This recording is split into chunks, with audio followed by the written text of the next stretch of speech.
We're in the Taliban's Afghanistan, a nation now dealing with huge foreign aid cuts. The clinic we're actually heading towards was, until just a few months ago, funded by the US government. Now the Trump administration has pulled the funding, a lot of people in this area are left with not even basic healthcare facilities. The UN estimates that an Afghan woman dies every 2 hours from pregnancy or childbirth. This clinic has now closed. So this is where women were giving birth? Yes, this is the only clinic in this area, and now it's gone. Afghanistan has one of the highest maternal mortality rates in the world, right? What happens to these women now that the delivery room is gone? It means that these communities don't have access. It means that women are going to be giving birth at home, meaning more and more children are going to die during childbirth.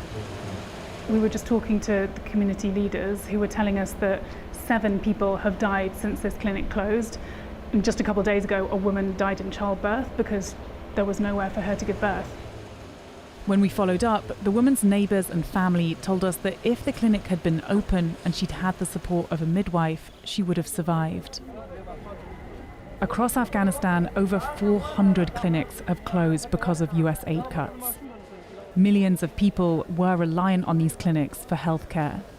Now, their only option is to travel hours, sometimes days, to public hospitals like this, where there's an influx of new patients.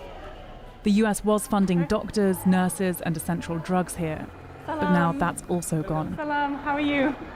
These have the capacity for just 1 baby, and we have under about 3 babies here. Yeah, it's crowded. Yeah, crowded, yeah. Is this normal? Not normal. When they cut the ad here, our mortality rate about 3 or 4%. So 3 to 4% more babies are dying since the US cut their aid? Yeah. Wow. Malnutrition has soared here. 9.5 million people are severely food insecure. Several NGOs previously funded by the US are now turning away many people in desperate need of food. Mohammed Omar has severe malnutrition and meningitis. The family are poor and were only recently able to bring him the long distance to this hospital.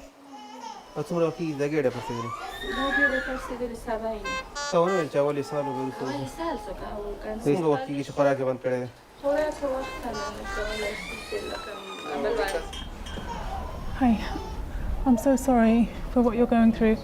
Can I ask what your name is? How old is he? What is his situation? What has the doctor said?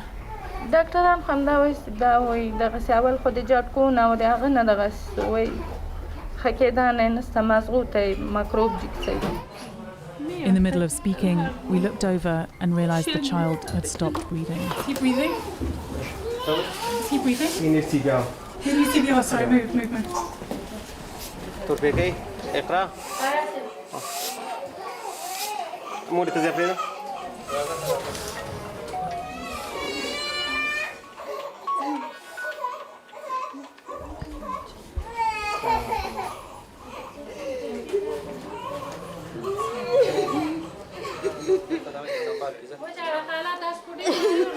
He died? Oh my God. Mohammed's mother returns to the room, and the most devastating news.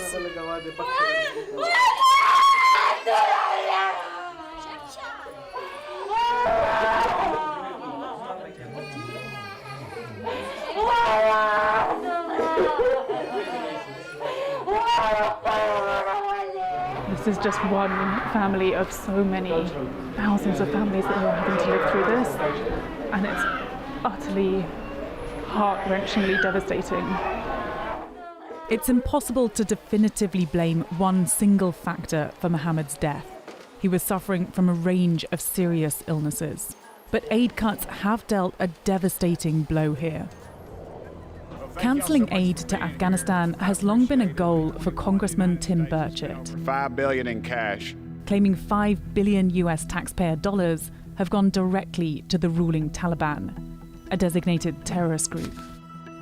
But the US government's own watchdog says it's more like 11 million, The vast majority of money goes to those it's intended for. Are you intentionally misleading the American public when it comes to inflating these figures so that you can get what you want? No, ma'am, I'm not. As a matter of fact, $11 million is still a whole lot of money to the average American. If it's one penny going to the Taliban, they'll hate us for free. What would you say to, there are millions of Afghans who are going to be affected by this. I would say you're going to have to make it on your own. Hundreds of clinics across the country have now closed down. I literally watched a baby die from malnutrition. What would you say to these families who are living through desperate circumstances, devastated by the results of your actions? I think it's horrific, but it's not due to my actions. Man, we don't have any more money. We're borrowing that money. And again... But it is due to your actions. You have been advocating for this for the last couple of years. No, ma'am. No, ma'am. It's not our responsibility. We have Americans in the same position. We have Americans that are having trouble with childbirth. We have Americans going hungry, and you want us to borrow money and send it overseas. With the US turning away, the fate of Afghans is now left in the hands of their own government, the Taliban, who say they're capable of running the country without foreign aid. They denied our requests for an interview. But it's the country's most vulnerable, women and children, who stand to lose the most, now facing an isolated future without the support of those who once came to their aid. Isabel Young, CNN, Afghanistan.